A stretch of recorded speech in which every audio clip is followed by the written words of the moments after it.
want to scoot a tiny bit that way, that would be fine. Just so you know, you're in the center of your range right now. Very good. Welcome to Post-Orthodoxy, folks. Fishy, fishy, fishy. Here, fishy, fishy, fishy. Okay, guys. Let me get comfortable here. I keep wanting to check my phone, but I can't because it's live streaming to you. That's exciting. All right, we're going to wait for that live stream to show up in my feed so I can share it. And then we can begin the show. We're just waiting for you to show up. Lol, lol, lol. It's true. We're expecting a phone call very, very soon from Evno Omni in Honolulu. It's 10:30 in the morning in Honolulu. And normally we would be broadcasting with him on KTUH in Honolulu, which has a listening audience of about 1 million people on the island. It's been a radio station as long as Dark has been alive, since 1969. Yeah. Jesus. And we're really grateful to him for including us in his weekly show. But he's on hiatus this week because they're putting in emeritus DJs, or I guess really long-standing DJs, old DJs, at the end of their pledge week to help drive funds to the radio station. So he's going to be calling into our show this week, and we're going to be talking about the strategy of tension and the Cloward Piven strategy. The Cloward Piven strategy. And we're also going to be talking about the general story of what's happened with KBMF and Banff, and why we're doing this instead of that. Hey, it's Edno. Hey, do you have the speaker on? And then we're going to be talking about some breaking news from the World Health Organization. Aloha. Okay, we can hear you. Evno Omni's on the phone live from Honolulu, Hawaii. Welcome to the show. Indeed. Thanks for calling us. Glad to be here with you guys. So we're just gearing up and setting up here. Okay. How are things going in Honolulu? Well, again, we have some of the most severe lockdowns of anywhere. I'm sure, I don't know if you heard, but among other things, Anna's closed down for good. Oh, no. Anna Bananas? Anna Bananas was over Anna O'Brien's for a little while in the meantime. Yeah, you told us in the last week's episode that Honolulu is set to lose over 90% of locally owned businesses by December. I thought it was 60%, but yeah, it's a high number. I think it's 90% if this continues on. Gosh, dude. So before we started the show, I tagged you in a post about the latest news from the WHO. Were you able to see that yet? Yeah. Do you? I'll read the headline. Wait, we have to do. Yeah, newsflash. Breaking news. Live. This is a article that's on a number of different media platforms out there with a number of different spins, but the basic breakdown is the WHO has reversed its stance on lockdowns, condemning them as a danger. As causing more harm than they have been causing good. Right. Do you have any thoughts on that, Edno? I have a lot of thoughts, but again, I think a lot depends on where you are and your pre-made biases and the question that most people aren't answering of how much damage has already been done. Right? Right. Because right now, like where we're at, just bringing things up is not going to bring any of these businesses back. Because on one hand, the population here hasn't had jobs, and we haven't gotten many unemployment benefits for the last, 3-4 months.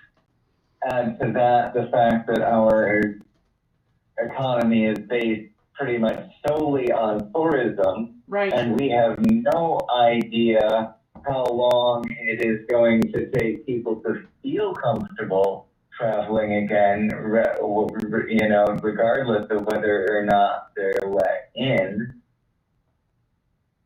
And so, stopping lockdowns at this point, it's like, we don't know what's going to happen. Will our numbers spike again? Does that matter? That's all I mean. But what's gone is gone. To me, the key part is looking at, okay, what can be done to build from this, you know? And my hope, and I don't know if you're still setting up or this is on air, but either No, way, it's we're fine. on Oh, you're air. on air. You're on air. Yeah. Okay. Sorry, friend. But my hope is that we can use this disruption of the patterns as they have been to finally end the consumer utter consumption culture that was driving us over the edge of extinction. So are you still under lockdown on Oahu right now? It depends how you're defining under lockdown. Okay. So I heard it was we just had Mike Elhoff just left our house, and he said that he understood that there was a $5,000 fine in Hawaii if you were caught not wearing a mask outside, and that just means walking down the street socially distanced or bike riding. Is that true? See, it's one of those things that part of it had to deal with the enforcement aspect. I did not hear masks were required outside, but masks are required if you have to be within 6 feet of anyone else. If you're passing each other on a sidewalk, that may count as 6 feet. And so, like, one of the issues that came up was, it's like, okay, cops didn't know how to enforce it. So there was a period of time where you could be in the park or on the beach, but only if you were alone. And there was lots of hubbub about that, saying, what do you mean only if you're alone? Can't you go with your wife or people from your house? And the response was, well, more than one people, the cops shouldn't have to go up to everybody and check if you're from the same house or not. So the one person rule was there to sort of set that up. Likewise, there were times where you could go into the ocean, but you were not allowed to rest on the beach, or things like that. Now, what I heard happen, I only know one or two people that, because usually the cops would give warnings first, and most of the time, if you listen to the warning, it was. I did hear some occasions where that was not the case, but I also heard that most people that went to trial and explained their situations were completely let off. But it involves the hassle of going to the court and everything else. Yeah, so what do you think about the WHO's position and the position of many other global scientists that say that lockdowns are causing more loss of life than they were preventing? I think that there is some truth to that, but I think, like everything, it's a constantly evolving situation, and we're getting more and more data. One of the things that's really being underreported right now is that we are having absolute record numbers of suicides. Yes. In most places. And this, I think, is one of the factors that has caused the WHO to rethink their decision and make this change. Wait, I don't think they're willing to admit it because I don't think they want people to actually look at the numbers. What do you think is influencing the WHO to change their minds?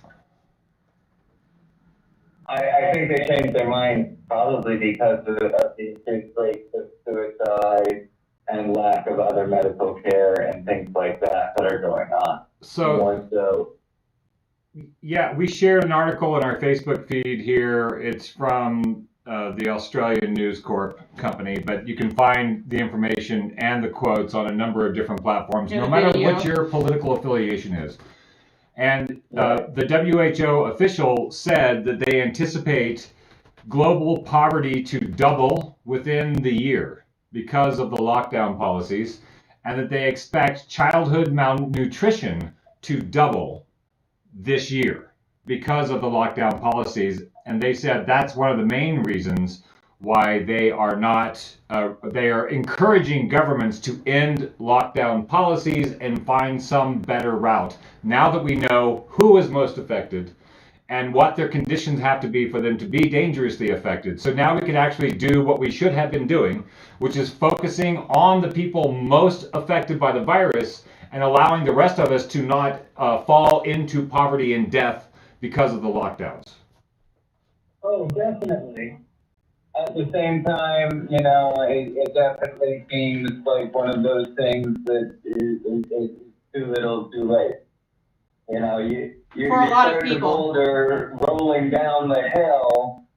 You can't, as it's reaching terminal velocity, say, "Oh, we shouldn't have done that. Take a 90-degree left turn now."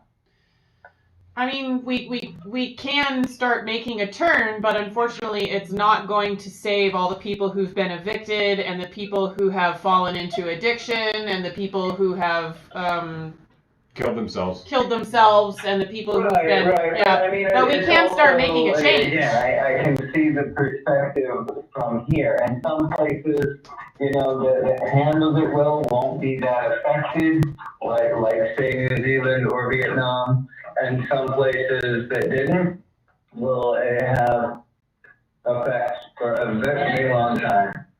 But at the same time, I feel like, again, here in Hawaii, things aren't going to get to be normal for a while until tourism is back up to where it was, and we've lost a lot of the local flavor that is enticing to tourists. For those of us in academia, the universities are hurting incredibly right now, and we've had universities cut positions, severely cut courses, and all of that due to low enrollment because nobody wants to pay the same price for an online class. Right. But because of that, that's going to affect budgets for the next year, next 5 years, because getting those numbers back up again is not an instant thing. So as somebody looking for a job in academia, nobody is hiring right now. And a lot of people that had jobs and thought they had secure jobs, even if they weren't tenure track, now have nothing to go on. And so I don't see a simple change in policy right now being able to alter the effects that have already been set into motion that are going to influence the way of life for a lot of people for decades to come. So a litmus test that I keep using to kind of remind myself of, of my own privilege. And I do understand it's going to take a long time to recover from the effects of 8 months of global lockdown. But I think about in Butte, the policy is that children can get a lunch from their school for free if they have an adult who goes with them to pick that lunch up. And unfortunately, that means a lot of kids in Butte have been going hungry all summer and all school year. Like, for instance, they had, I think, 2 days of school this upcoming week, and then they're going to be off for the rest of the week, which means those kids don't get any lunch and for oftentimes don't get a breakfast unless they have an adult who's willing to go with them to pick up food. And I think of people like that when I think about whether we should stop lockdowns now. No, I grant that, and I do know some areas have had the food services continue, and I know that some of the people that feed others regardless are continuing to do so. Food Not Bombs here in Honolulu and in other cities is continuing to do this. And again, this is also the problem that we're facing. I know that across the country, food banks have been running into massive debts just to make sure that they still have food for people because the donations have been way down and a lot more people are coming to them for food. And I think that this gets a little bit into the stuff on the articles that we mentioned earlier. And so you were talking about the tension strategy, which is the strategy of keeping people against each other in order to make them more malleable and controllable, right? If, you know, the other side of the population is your enemy, then you're not going to be looking at changing the systems of power. Right. So I made a link in our message feed here on our Facebook page with a link to the Wikipedia page on the strategy of tension, which is a political strategy. And the Wikipedia article is very limited, but if you Google the term strategy of tension, there's a number of sources that have looked into what this strategy is and how it gets used. And I wanted to focus on two strategies today. One is called the strategy of tension. The other is a strategy from around the same times. This is the 1960s, and it was called the Cloward-Piven strategy, which was a strategy to get everybody who was able to get on welfare as fast as possible. So it would alleviate the suffering of the poor, but simultaneously break the bank for local and state economies and force the federal government to introduce a universal basic income. So the idea was to stress the system so much that the government then would have to step in and solve the problem. And the same thing with the strategy of tension, that encourages battles between factions to be allowed and encouraged so that a larger force can come in and rid everybody of the dangerous thing that they allowed to fester. The system is going downhill very slowly, and the Cloward-Piven strategy suggests that we force the system to go down really fast so that a change has to be enacted really fast. Well, I think, you know, and there is some correlation between that and what some may know as acceleration. Where if the system's broken, you push it to being broken as fast as you can, accelerate the destruction process, so at least you can get to the build again stage as soon as you can. You know, right. Especially for those that follow Marx, you know, if capitalism needs to get through the late stage and go through fascism before a true socialist society can be started, you know, then there are some that say that's what should be done. But I think that there's something else going on here as well, because I think that those two strategies work, but we also have to be aware of the strategy that's being put into place now, because it's not just factions. And I saw this as a meme, but it's like, you know, we realize that there are a lot of people underserved in this country right now. There are a lot of basic human needs not being met. At the same time, you know, billionaires on average have gained 40% more wealth since the pandemic started, and there are actually 23 new billionaires. So all of that having been said, the political tensions as they currently divide are not, you know, as they would be against those that are oppressed and the oppressors, right?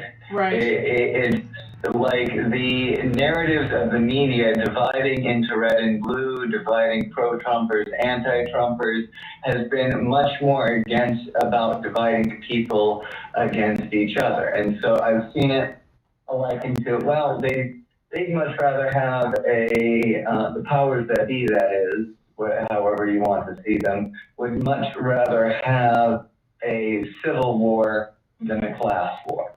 So you're talking about national. I'm talking national. Okay. But I think that a lot of people are seeing these national divisions within their community. Yes. And if we go back to the Howard Clemens strategy, part of the issue with it is, why did Trump become popular? Mm-hmm. Because people were hurting, people were feeling needs were not being met, and here was a guy who they felt was talking their language, and whether or not he was going to do anything, he at least said he was going to address their problem. That's why a lot of us like Bernie, because, he's like, okay, student debt is a bad thing, people should not be denied health care, and we should have a system that helps everyone. Right. And Bernie's That's why he was not allowed to be the nominee, because instead what you get is two septuagenarians, one who has spent his lifetime in reality TV, the other who has spent their lifetime in politics, playing both sides, and neither one actually stands for what people need.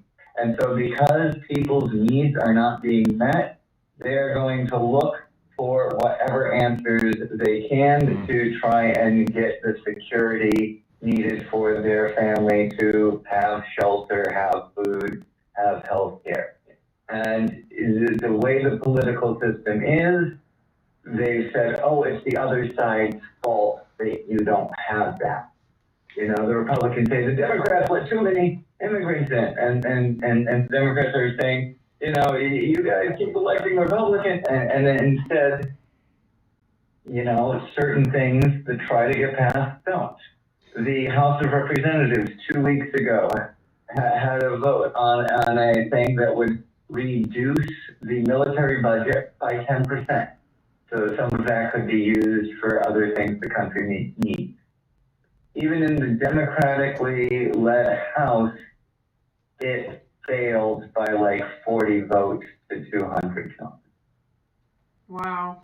And so it's just like, to me, if we're looking at this realistically, then we need to start somewhere like Maslow's hierarchy of needs. I don't know. Do you want me to explain that to your listeners? Do you want to explain that? Sure, go for it. Yeah, lay it out. Lay it out, and then I have a comment on it. Sure. So Maslow's hierarchy of needs was set up by a psychologist in the 1950s, and all it was doing was looking at, okay, what are the basic needs people have? And it's a hierarchy. So the most basic ones are your survival needs. Okay, you need enough food to survive. You need clean drinking water. You need shelter from the elements. Right, and then the next level up, is health and well-being needs in terms of things like, okay, can we have good food?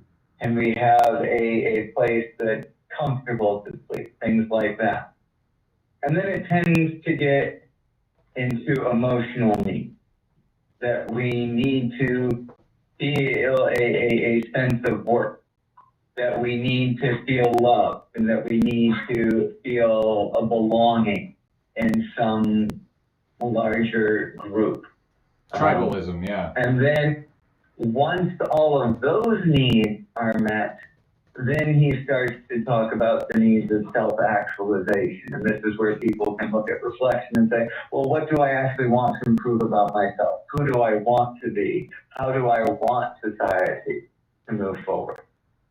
But his point was that we cannot even start to think about those things if we're worrying about survival. Right. You cannot evolve if you are in a defensive state. And you can't work on changing your mind if you're in a defensive state. Most people are worrying about survival in these ways makes it much harder to think, in a compassionate way, to care about the feelings of others. And with a media that's constantly getting us to blame our neighbors that have the other political signs up, it becomes very hard to work to give those needs systematic. So there was a phrase that has lived large in my mind since before Trump was elected, from this cat, Michael Moore. Whatever you feel about Michael Moore, I really appreciated this phrase because he's somebody he's closer to the ground than a lot of people who are doing regular news and regular politics, mainstream politics. And he said Trump is going to get elected when everybody said there's no way he could get elected. He said Trump is going to get elected because he is a Molotov cocktail being hurled at the East Coast because no other avenues were left for people to be heard. So his idea, I think there's a lot of people on the left that think Trump is there because we're all racist and because we all are dumb. When he's saying half of us are racist and dumb. Half of us are racist and dumb.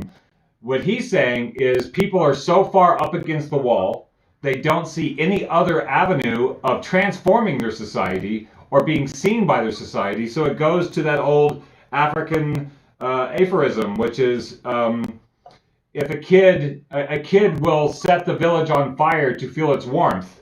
Child rejected by the village will set the village on fire in order to feel some warmth. And that's what we have. We have the people in this country set it on fire to feel some warmth because the regular avenues of political and informational discourse are no longer listening to them, talking about them, or... By the numbers, we're a poverty country. We're a poverty country with not the best education, not the best health care, and a far larger prison population by percentage than any other country on the planet. People are really suffering, and some people, it seems, whether they know it or not, have this idea in the back of their heads that maybe if we just burn it all down, it will have to rise from the ashes.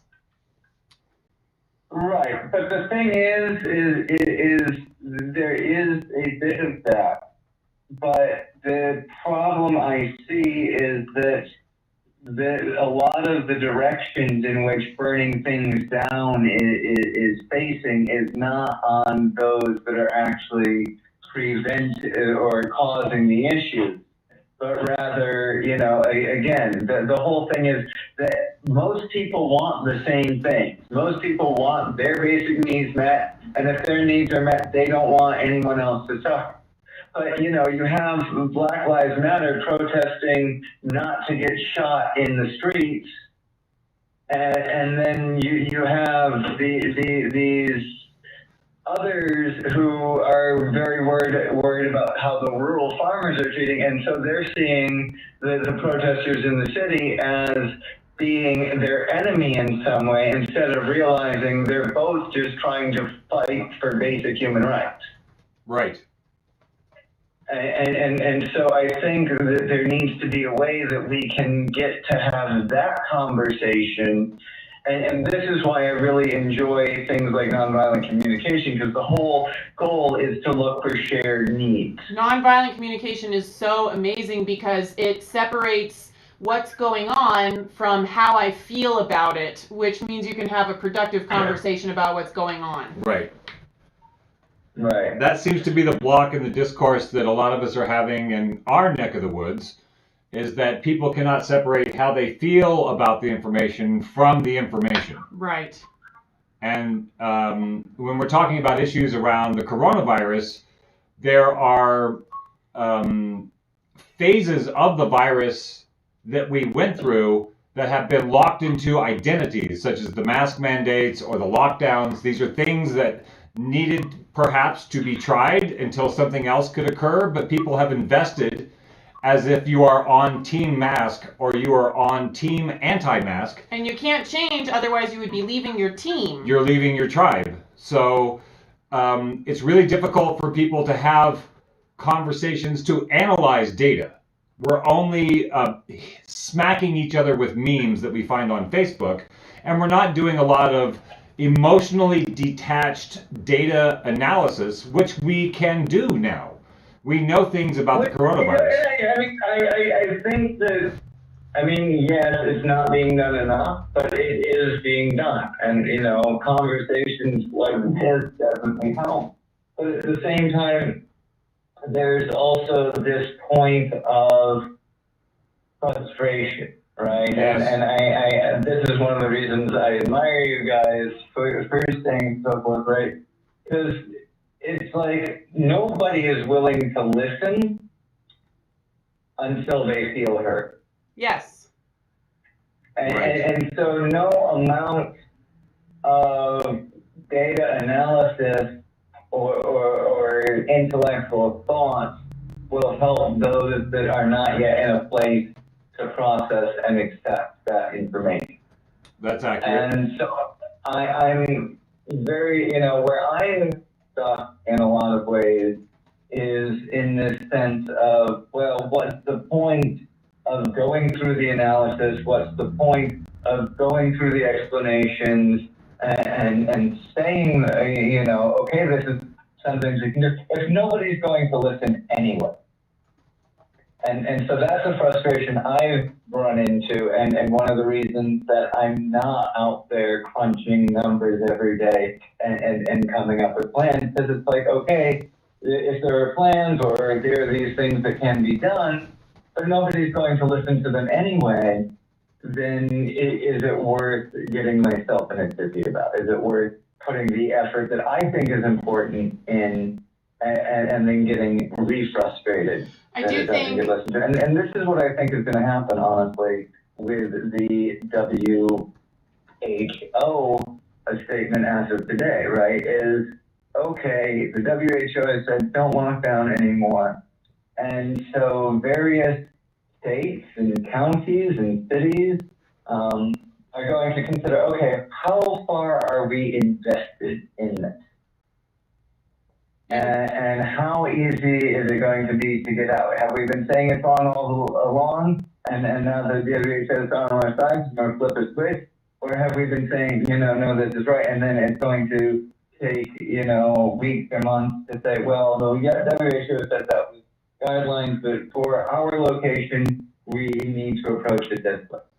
Well, there are going to be a lot of different. Oh, go ahead. There are going to be a lot of different reactions to this news. I jumped on Twitter right before our show started because that's a really great place to just hear from the citizens of the country as stuff is being posted, and you don't have to be friends with people to see what their opinions are about what's going on.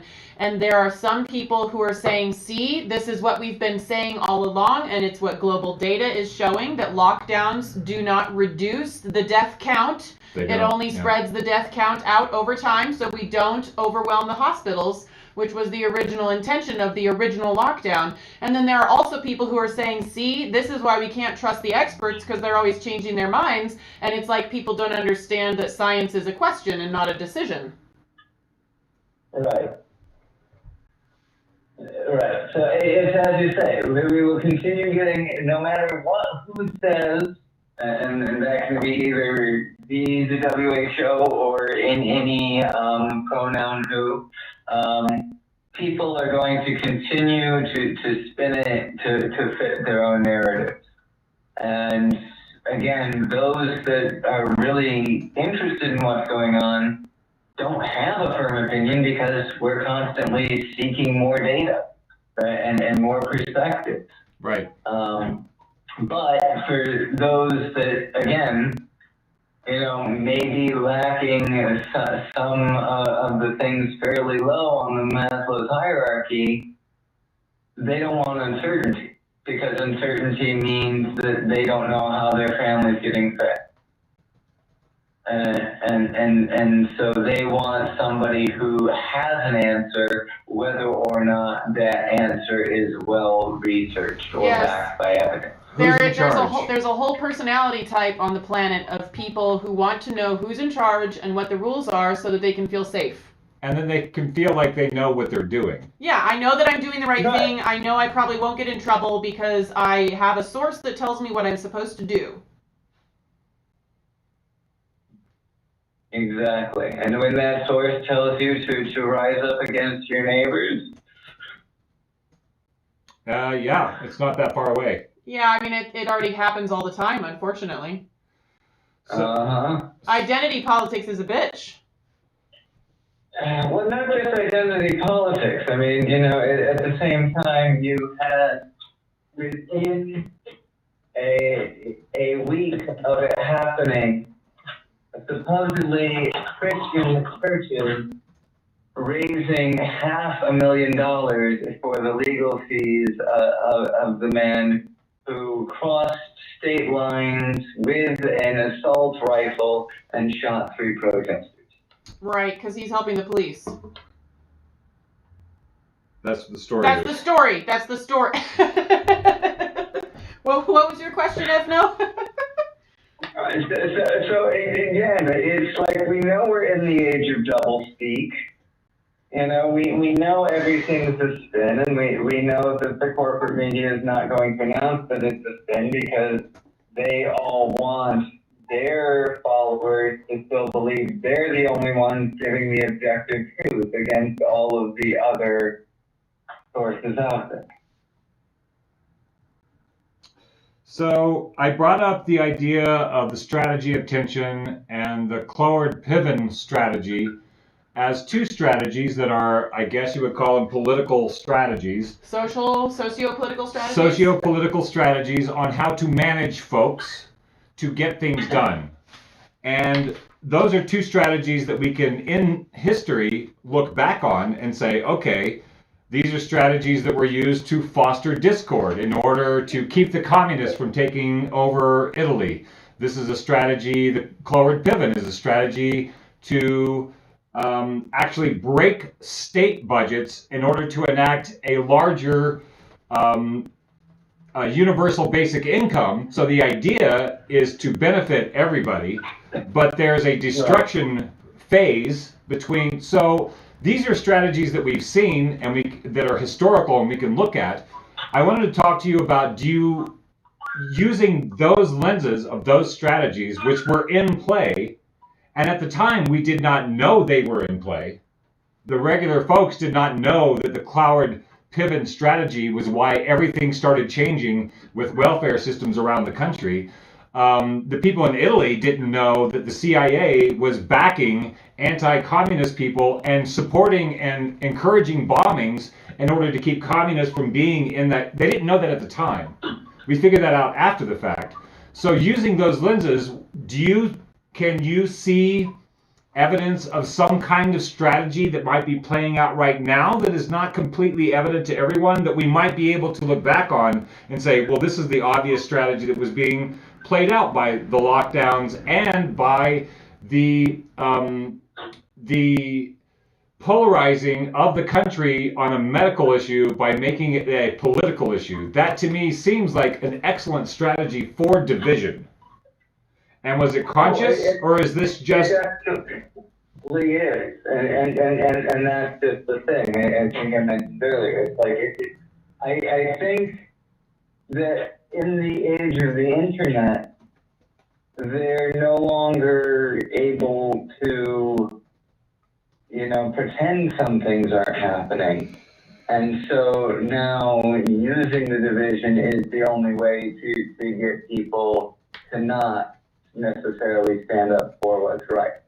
And certainly this election has been really effective in dividing people because both sides are using a mentality of fear. Fear? Fear. Oh, theater or fear? Fear. Yeah. Fear. Okay. Where they're saying that everything is going to bite the wayside if the other side wins. Right. We're all doomed if that other guy wins. This seems to be not only a way of dividing people against each other, but as I think I mentioned last week, we also have media on both sides that's saying their candidate is going to win by a landslide. Right. And so no matter who wins, you're going to get half of the country upset and complaining that it was a failed election. And you've already got, the excuses that, both sides saying, well, the other side's not fair and not reasonable, and they're not going to obey the rules, so why should you? So it definitely looks like an excuse for the pension policy, although I don't see the replacement coming in as something that is actually going to be beneficial for the country if we consider the country as the individual people. If we consider the country as the status of the richest and of the politically powerful, then it probably won't be a bad thing because, heck, their country is going to hell. They have less to worry about the small people, and they're too busy fighting them between themselves anyway. So, well, hey. In the mean, go ahead. I'm really looking forward. So we've had really great success with our GoFundMe over the past couple of weeks. One of our friends in town here donated $400 specifically for kids programming, and I'm having a committee meeting with my youth committee this week to discuss a youth-led media network out of Sevier Studios that we're going to launch this fall. And so what I'm most excited about is that pretty soon we'll be able to have you on as a regular guest, and everybody will be able to hear you better. We can get you on video, and it's going to be really great in our new studio. And I appreciate you putting up with our janky connection and technology today to do this interview, Evno. Well, and I think that's good. And I think, again, I'm biased as a philosophy teacher, but I think that just getting people to think for themselves and to question any source of media, including us, that they come across is the key. But having that freedom for intellectual curiosity and to be able to question the paradigms, what one projects, or as some people say, the stories we tell ourselves, then it is much more important. It's much harder to do until at least the base level of the Maslow hierarchy is met. And so the fact that we have more and more hindrances to doing that seems to be almost a controlled stoppage of critical thought. Well, Evno, we really appreciate you allowing us to be a part of your show every Sunday on KTUH in Honolulu. Know Thyself is the name of the new program. And that starts at 1:30 Montana time. 1:30 Montana time. It starts at 1 o'clock Mountain time. Oh, okay. It doesn't start on the 30. It goes until 4 o'clock. Sweet. 1 to 4 Montana time, and you can find that on KTUH Honolulu. .org. KTUH.org. They'll be also on my site. Thank you guys for doing what you do, and we'll wish you the best of luck. I'll let you go for now. And I look forward to hearing what the rest of your conversation is. Thank you very much. And you can continue to comment in the comment section. We have some dialogue going on there right now while we're doing our show with you. So thanks for playing, and we will see you on your show next week. Sounds like a plan. Talk to you soon. Aloha. Good luck with your fundraiser. Okay, thanks, Evno, for joining the show. Sweet. I'm so excited to have the kit, here's what we're doing, guys. We're getting... I'm gonna geek out a little bit. We're getting a Blackmagic Ada Mini Pro video switcher, which is a capture card and an encoder, for those of you that know what those things mean. I've basically put myself through a college class in video technology over the last week. How to set up a studio in today's world where you can interact with the audience. Anybody from anywhere. We're also getting the Rodecaster Pro podcast audio interface mixer. And so basically what that means with the software that we're going to use is we're going to be able to have a guest on screen. Like right here, we're going to put Evno's video, and then we'll have our video, and then we can have like a whiteboard or share a YouTube video we've been discussing. Or we can share the video from the WHO guy saying we reversed our policy on lockdowns. And play it on screen for you guys, as well as continue to have the chat flow with you guys. The point is having an interactive conversation, and we really appreciate all the new people who are showing up today to talk.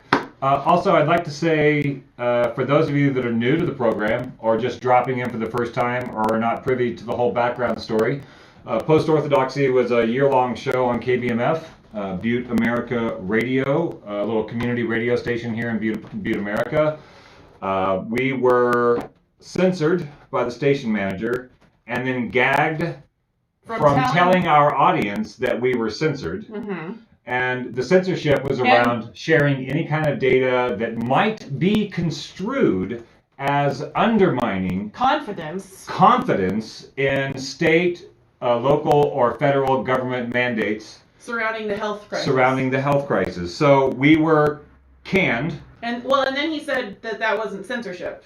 And then they said that's not censorship. So this is the big comedy part of the whole thing, is that they did beyond dictionary definition censorship, and then just said that's not censorship. It's not censorship.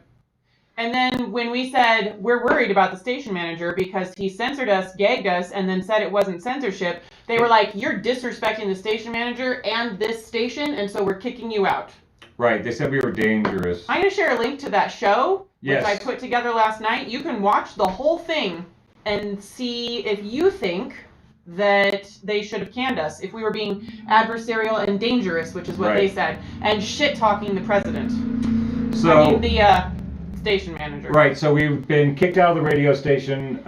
The license holder for the radio station is the Butte America Foundation. They have been absolutely unresponsive to members. To our, we're members of the Butte America Foundation. We've sent them 3 letters with extensive documentation of the station manager breaking FCC law and the board itself breaking FCC law and their own bylaws in order to kick us out of the station. Right. And it's still claiming, both the station manager and the president of the board are claiming that censorship is not censorship.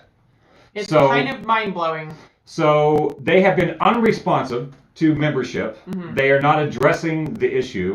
After we're done with this, we are going to the Butte America Foundation monthly meeting, which is at 156 West Granite in the Carpenters Union Hall. If you are a member, you can attend that meeting. And you're a member if you've donated more than $20 to BAMF or KBMF in 2020. And you're a member if you've donated more than 20 volunteer hours to either of those organizations in 2020. However, there is no part of the BAMF bylaws that allows membership comment during any BAMF meeting.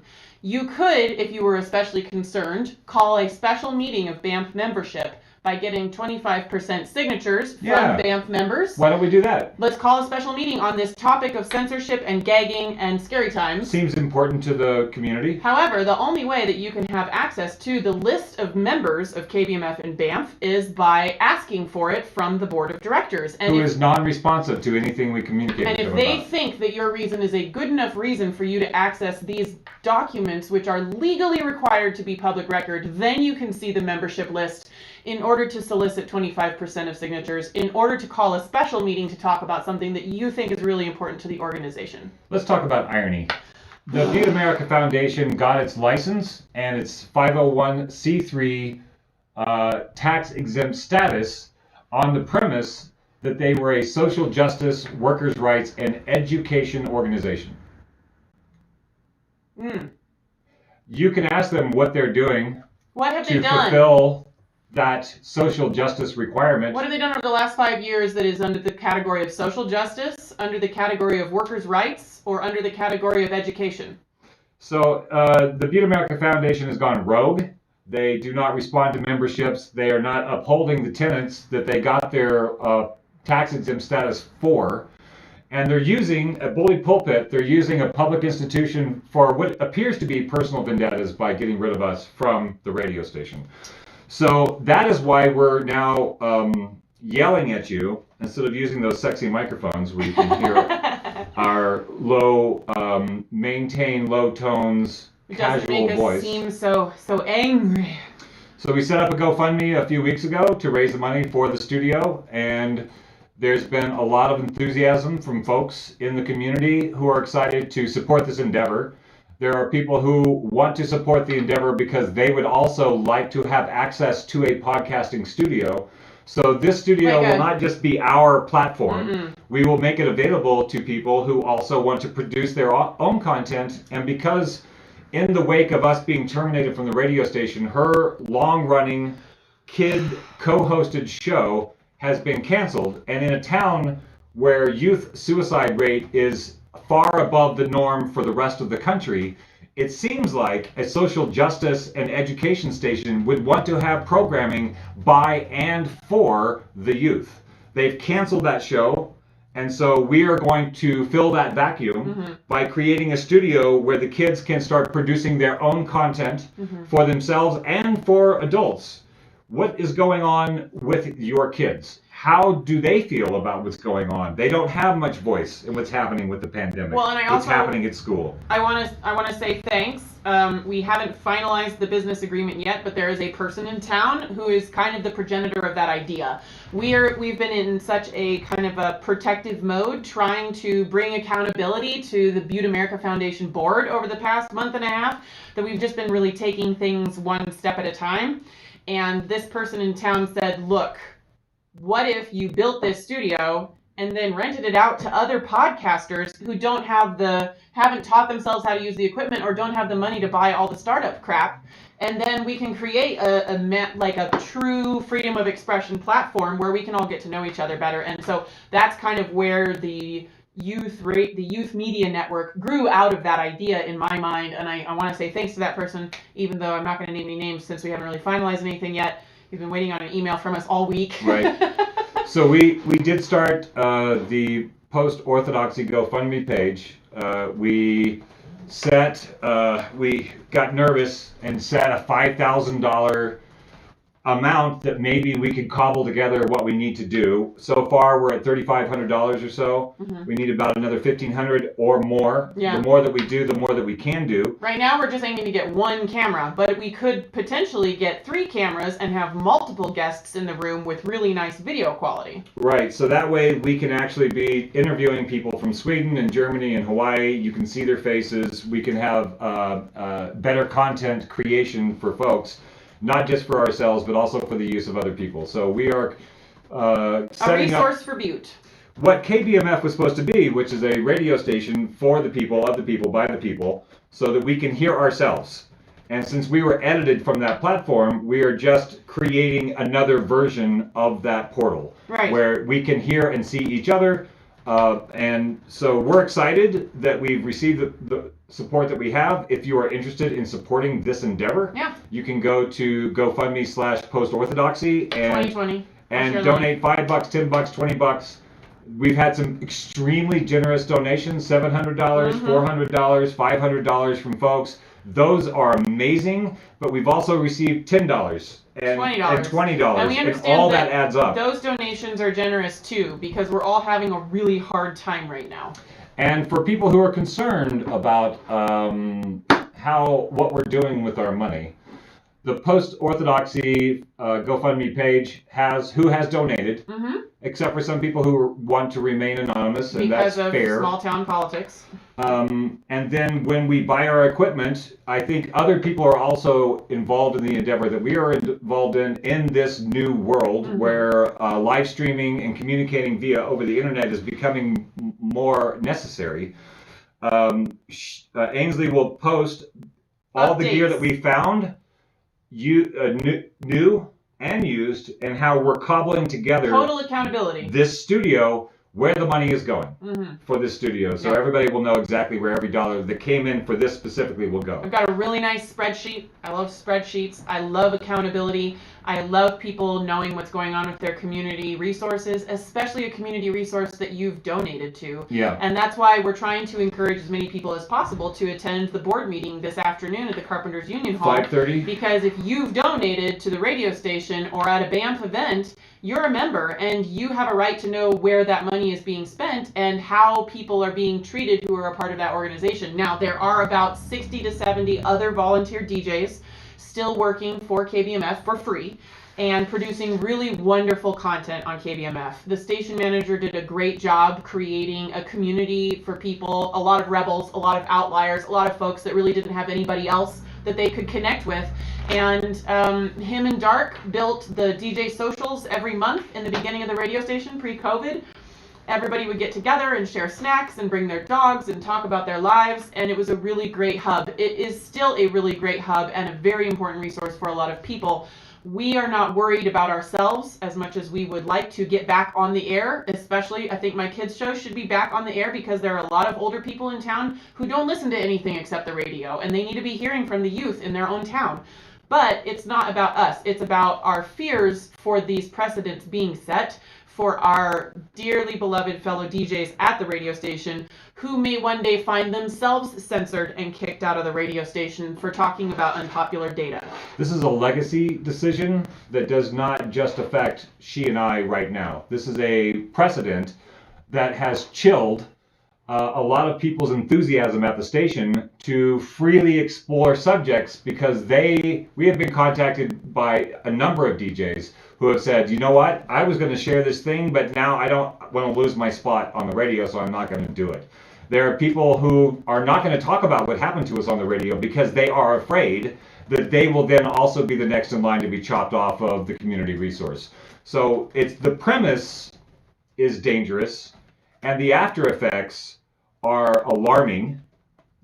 What has already happened, the station manager that made this choice only has 6 more months left, and whoever they decide to bring in as the station manager now has this dangerous censorship precedent, even though it's FCC illegal, to justify actions that they want to do in the future. Well, they censored that data because at the time it was unpopular and scary and political. So now let's censor data about medical marijuana. Let's censor data about LGBTQ plus healthcare rights. That's all.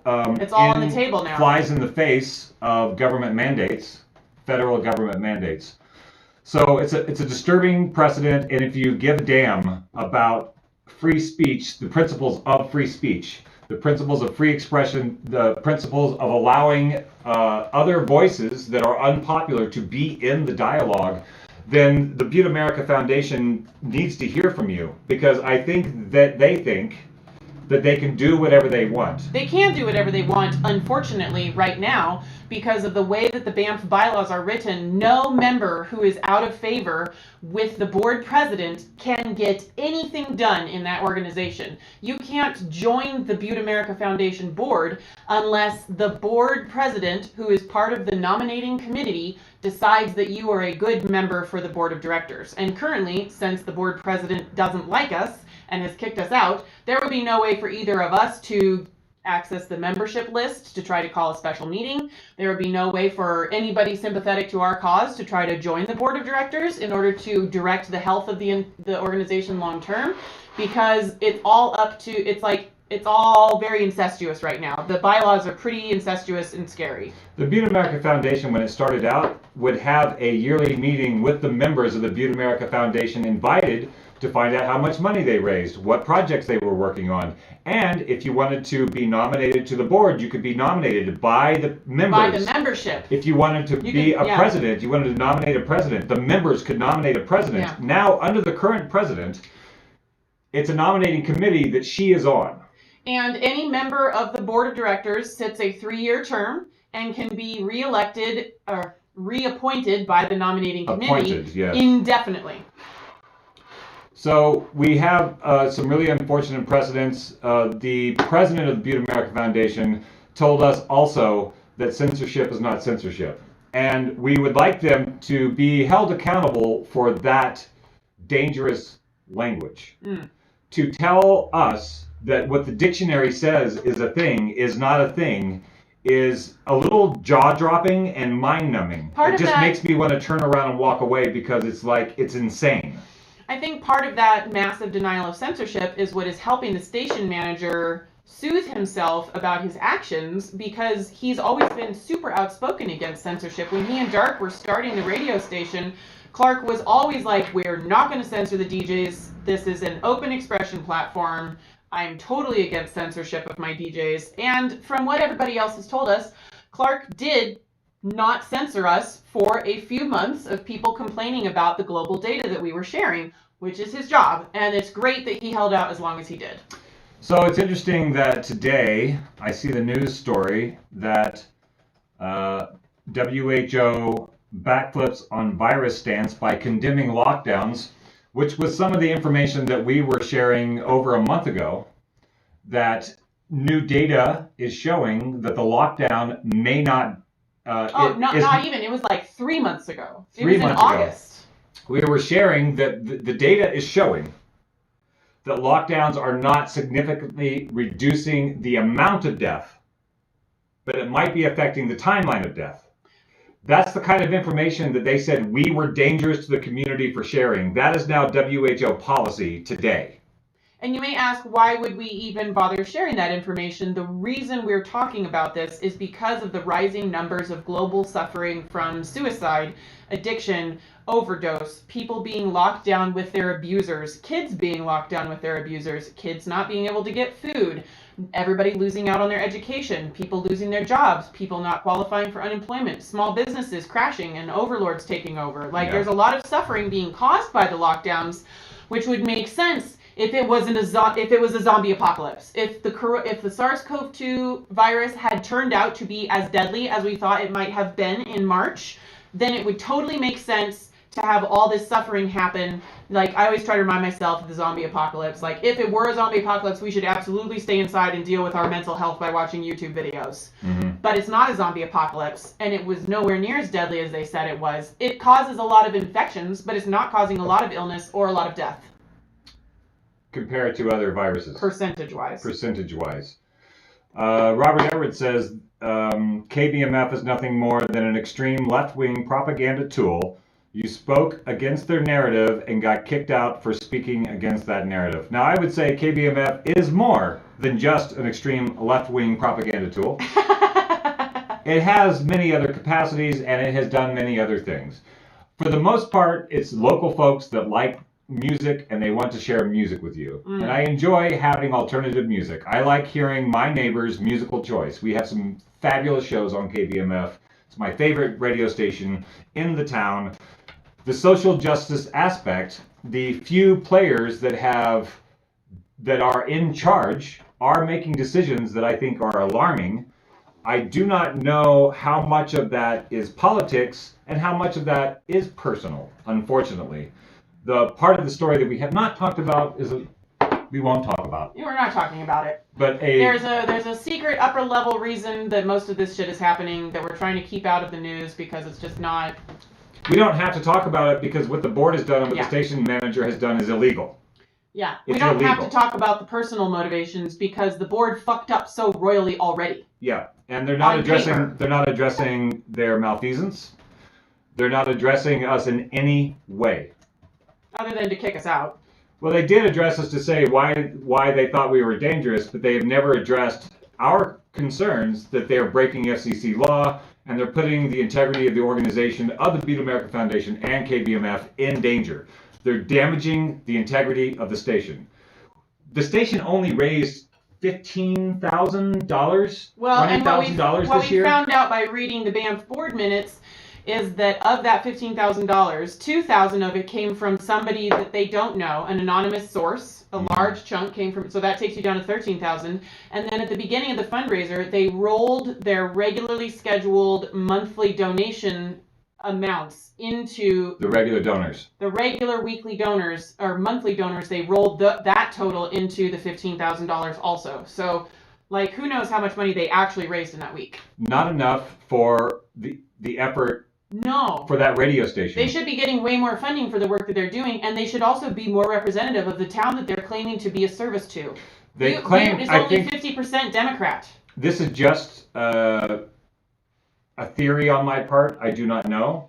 But I think part of us being removed was that somebody started screaming, I'm not going to donate to the station anymore if you let these people go. I think there were concerns about donors being concerned and withholding money. Potentially. That's a total theory.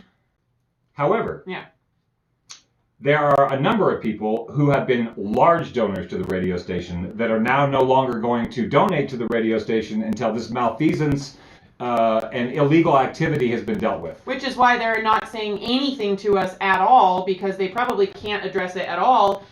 And that's just all theory, you know. That's all theory. We're just analyzing what's going on and trying to figure out why it's happening. So 2 people from the radio station who were kicked off from the radio station are going to raise $5,000. It's a third of what the whole radio station raised. Yeah. So if they were concerned about money being withheld from the station because of our programming, I think there's been an ironic turn of events where they are going to lose more money by kicking us out. We've already heard from 6 people who said that they're going to stop funding the radio station because of this behavior. And I'm like, I don't want you to do that. I don't want you to stop funding KVMF. Hold them accountable. I want you to go to the meeting and call for the signatures and demand that they have a meeting about what they did and change the bylaws so that there can be input from the membership. I want the organization to continue, and I want it to become more representative of people in Butte, such as Robert Edwards, who is not one of the 50% of the town who is Democrat. Right. Like, 50% of Butte is Democrat. Not 100% of Butte. And this station should be speaking to 100% of the population. Should be including and speaking to the whole population. And it does not. Now that they've kicked us off air, every other show on KBMF that expresses political, social, or religious opinions is expressing blue political, social, or religious opinions. Which is not representative of the full community. Which is not fully representative of Butte. And I don't want people to stop funding KBMF. I want people to get mad and hold them accountable. Yeah. That's what I want. Clark did an amazing job building that station. Whew. The Butte American Foundation did an amazing job providing this resource to the community. And I think they need to be, the community, they need to hear from the community about what they think about the censorship issue. Because it's not just about us. You censorship one show, it puts everybody else in a different tier of anxiety about what they can do on the radio. It chills freedom of expression. It chills freedom of information. Because people are afraid if they say something unpopular with people in power in this organization, that they will get fired. So there are zippers on mouths in ways now that were never done before. Other DJs.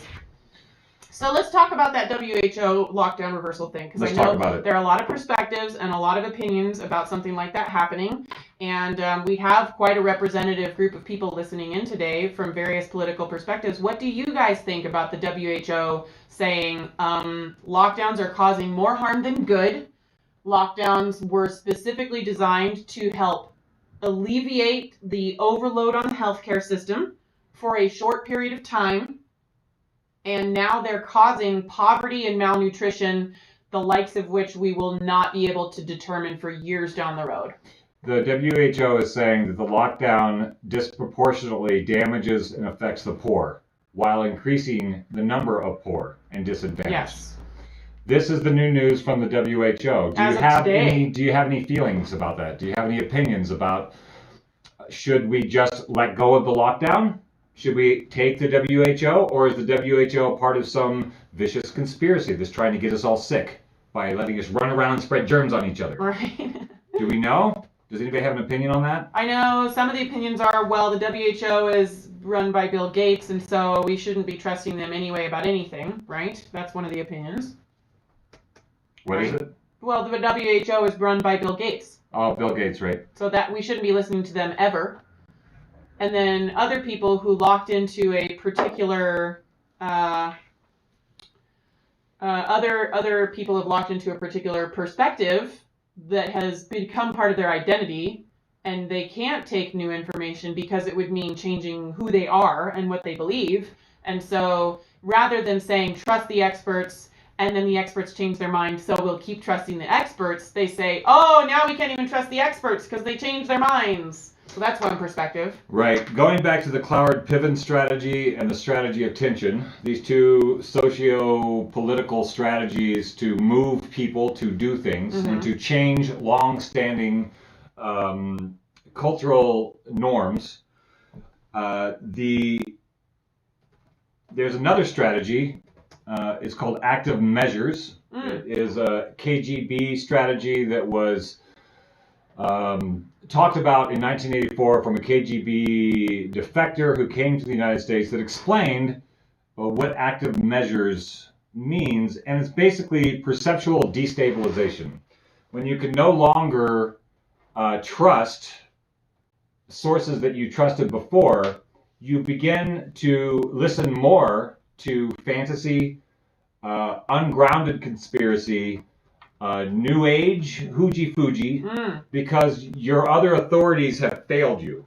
And so you stop listening to the authorities, and then you have a perceptually destabilized group of people who can no longer make informed decisions because they lost their sources of information. Right. And so with the WHO, the National Institute of Health, the CDC, changing their minds, mask you should use, mask you shouldn't use. Lockdowns are the best thing, lockdowns are the worst thing.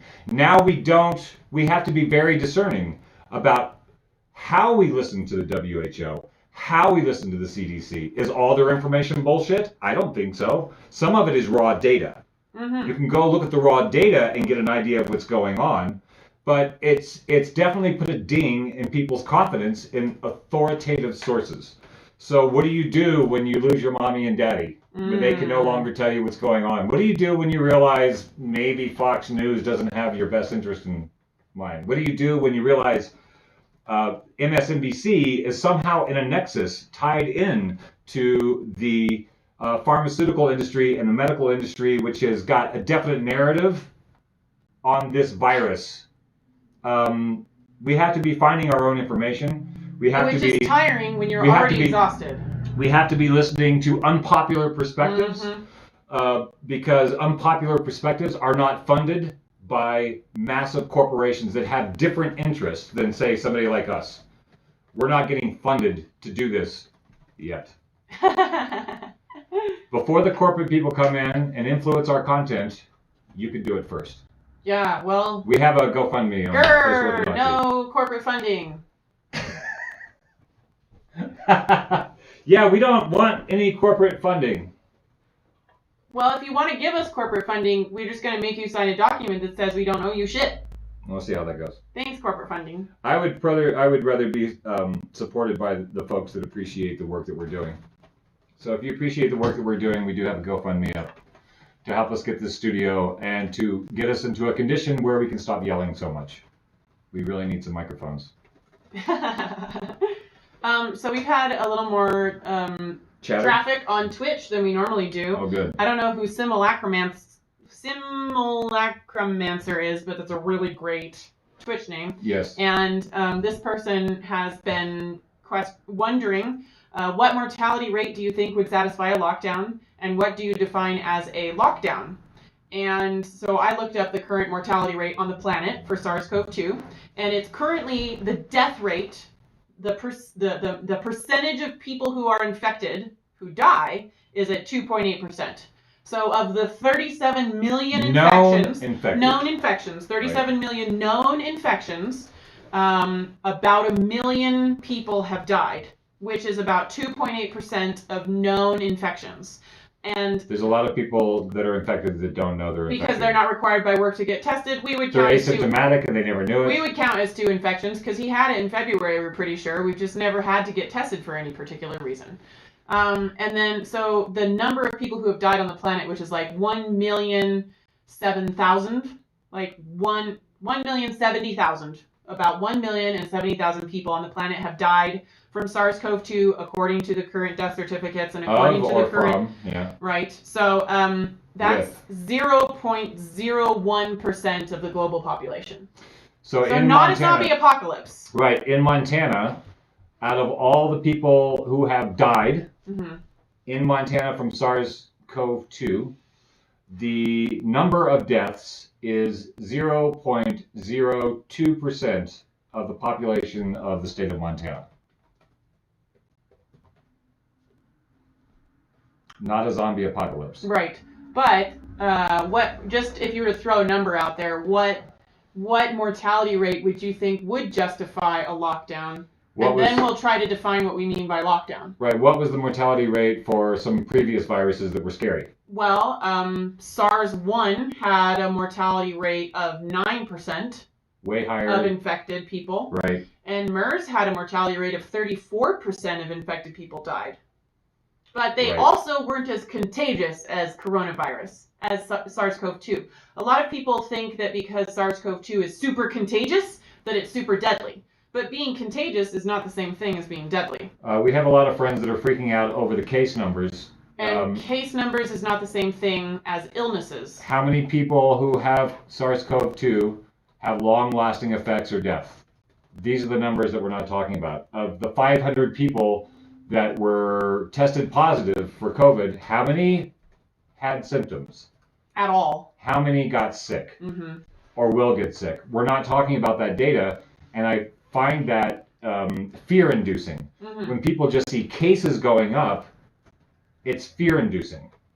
Unless you understand that it's a respiratory disease, we all respire, we're all probably going to come into contact with it at some point. Unless there's like some random island in the ocean that's not in any kind of jet stream. We're all going to come in contact with it. We're gonna it's a get coronavirus. it. Yeah. Coronaviruses cause the common cold, and they mutate so fast that we've never been able to make a vaccine for the common cold. So the virus is with us. We're all going to get it. We know who's most at danger. We should be talking about them and protecting them. In the general population, the asymptomatic infection rate is over 80%.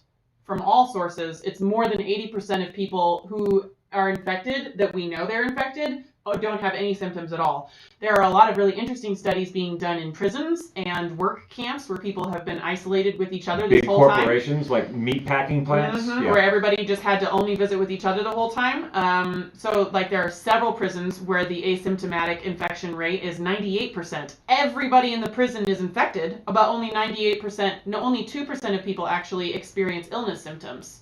And the recovery rate is even higher than 98%. As in, only 2% of people, so like 22 to 20% of people who experience symptoms when infected, of that 2 to 20% of the population who do experience symptoms when infected with SARS-CoV-2, only about 2% of that 2 to 20% of people die. Right. Benny West said, how many people have died year to date in the U.S. compared to last year to this date, not counting COVID? I found, not counting COVID. So, that's a hard number to find, my friend. So we're not counting flu deaths now. Well, the CDC did admit earlier this year that it hasn't been bothering to separate COVID-19 deaths from influenza deaths. But they're starting to sort that data out. Yeah, I don't know if he's talking about in Montana or the U.S., but in the U.S., I think they say it's about 80,000 people a year die on average. Where's that? I'm going to find, I've shared from influenza A or B. And so those numbers, because when the CDC was saying that the PCR test, which the inventor of the PCR test said should not be used to diagnose these viruses. Yeah.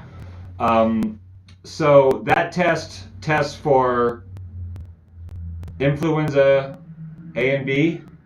And SARS-CoV-2. And SARS-CoV-2. So if you test positive for SARS-CoV-2, you could just be testing positive for influenza A or B. And lots of people get influenza A or B virus in their system and never get sick. So there are more people dying through this season because of SARS-CoV-2. But they're however, there's a lot of people who die normally that are in these numbers. Right. Flu deaths are in the SARS-CoV-2 numbers. Yeah, it was like there's an expected amount of death. Especially, I mean, guys, we could just go down a laundry list of facts that would just make you cringe about the trustworthiness of any data that you're looking at. For instance, this is the first time in U.S. history that we've counted elderly deaths in a pandemic count. We don't normally count people over 85 dying from a new virus or bacteria because that's what they do, unfortunately. And that's not us being calloused against loved ones who have passed away because they were old and caught coronavirus. I mean COVID-19. I mean SARS-CoV-2 and then had COVID-19. I'm going to share a really great chart, how many people die each day. And this is from, where's the data? Where's this from? Oh, I can't see it small-wise. But, so COVID-19 deaths, Benny, what you want to look up is the provisional death count and what do they call the normal death count? The CDC. Oh, right. Expected deaths? I forget the term. Something deaths. Yeah. Death. I know it's on the tip of my tongue, but I can't do it. I just shared a link to the Center for Evidence-Based Medicine. It's the Oxford Center for Evidence-Based Medicine. If you click on that, excess deaths. Excess deaths. So Benny, right. if you go and you look up excess deaths, There's a really great article that I'm gonna share, but you can also just Google excess deaths or DuckDuckGo excess deaths wherever you search for information, and look at. There are gonna be a bunch of charts showing how many people normally die, how many people have died this year. We're back down to excess deaths. We're back down to normal death levels. Pretty much. Globally. Globally. Some places are still spiking because some places are still just now encountering the virus. To the degree. So I shared a link for the Center for Evidence-Based Medicine, which develops, promotes, and disseminates better evidence for healthcare. This is out of the University of Oxford. They have a whole section called Oxford COVID-19 Evidence Service. Mm-hmm. So you can go and find out the latest information. They have transmission dynamics of COVID-19, all the latest evidence-based around COVID-19, and then they have a catalog of biases in healthcare. They have a lot of information. Let me give people an example. Yeah, An example of biases in healthcare is the long-running and unfortunately still majority opinion that black people feel less pain than white people do. Who feels that way? 7 out of 10 medical professionals still sort of think that black people feel less pain than white people do. Do they? Mm-hmm. No. I don't know. I don't know. I read a bunch of articles about it. So there's a lot of historical biases. That's a bias. There's a lot of historical bias. Like germ theory is a historical bias. There's terrain theory. Germ theory, Louis Pasteur, on his deathbed said, I don't think I got that quite right. Shut up. And so that's now our paradigm. If you look up bioterrain theory, that is a nice complement to the work of Pasteur on his germ theory. And I think it rounds out something more holistic than this idea that you just have to run around avoiding germs. Because according to bioterrain theory, you're going to get all kinds of viruses. Viruses evolve, humans evolve with viruses. Viruses help us evolve and adjust to changing atmosphere environments. So you're going to get the virus. Whether or not you get sick has to do with your bioterrain, your immune system, underlying conditions, your age. We don't stay healthy by keeping stuff out of us. And before you jump down our throats, we're not talking about doctors washing their hands and using gloves while they stick their hands into your abdominal cavity to do surgery. We're not talking about that sort of keep things out of you. Right. We're saying that viruses are going to virus. And how you deal with them is going to be how they affect you. How do you deal with your body? One of her rants every week is we go to the damn post office and we get out 4 big glossy cardboard political things of 2 people yelling at each other, and we're getting multiple ones each week. Why can't we, as a society, produce a flyer once a month that is up-to-date data on the coronavirus, how to protect your immune system, and what data is no longer relevant, like coronavirus lives on surfaces? It does live on surfaces, but that is a very, very, very low likelihood of transmission we know now. What are the odds that you're going to get it from the grocery store? Well, don't store? Lick the grocery store door handle. So knowing there's information that you could know, there's information, we just say things like, one of the things that we battle, or not, I'm going to change that language. Yes. One of the things that we explore. Language is power. One of the things that we explore on Post-Orthodoxy is how do we get our information, where do we get our information, and what biases are we looking through to get that information. I have bias. I'm always looking to find my bias and make sure that it's not making me ignore information because it doesn't fit it. And bias is different than opinion. Right. So I think it's important for us to be looking at new information and understanding how to find new information. And that's what we try to do for you guys every week. We don't just say, here's the new information, believe it. We say, we went down a rabbit hole, we found some information, here it is, please tell us if you have better information than we do. Share some other information with us. We're not here telling you what's up. We're not telling you what's right or wrong. We're saying we're exploring the field and we need your help. And we're sharing information that we found helpful. To have better information for you. Yeah. This is a feedback loop that we are creating here. This is not a top-down dissemination of information. Yeah. This is us trying to build a community of people who can help us better understand our world. politically, medically, socially, spiritually, sexually, etc., etc., etc., etc. So thank you for being a part of our show today to help us build this. Yeah, thing. Guys. Our foreign correspondent, Astrid Selling from Sweden, says that the black people don't feel pain theory that is unfortunately still lurking in modern healthcare is an interesting comparison to the belief that doctors before about 1975 believed that children also didn't feel pain the same way that adults do. They just made more noise because they're babies. They just haven't learned to control their animal emotions yet. Right. That's not really pain. God. And Simulacromancer wants to know, what is your stance on mask usage? So, my stance on mask usage. Do you want to go first and then I'll go? Like, can we do it in a sentence? Can you give your stance on... Because that's a different conversation than lockdowns. It is. And that is a different conversation than social distancing. You say yours and I'll do mine. Okay. My stance on mask usage right now is that certain masks, worn correctly, are effective in protecting people from things that might make them really sick. And I think that the people who should be wearing masks are people who would be horribly ill if they caught SARS-CoV-2, such as diabetics, asthmatics, people with autoimmune disease, people with heart disease. These are the leading groups that are susceptible to horrible illness and death from SARS-CoV-2. I believe everybody else should be getting it, and before flu season, because that's how we develop herd immunity, so that the rest of us aren't sick when the at-risk groups do get sick during flu season and need to go to the hospital. I think certain masks worn correctly by certain people are really important. My stance on mask use is that we have politicized a medical issue and are not having a productive dialogue about the topic. I don't think that the general, broadly speaking, left-wing approach to mask use of shaming people into wearing masks is going to win hearts and minds over to their cause. I think masks, we know who's at risk. We know who has it low risk. And so I don't believe that everybody should wear masks as a general rule. I feel like... Why not?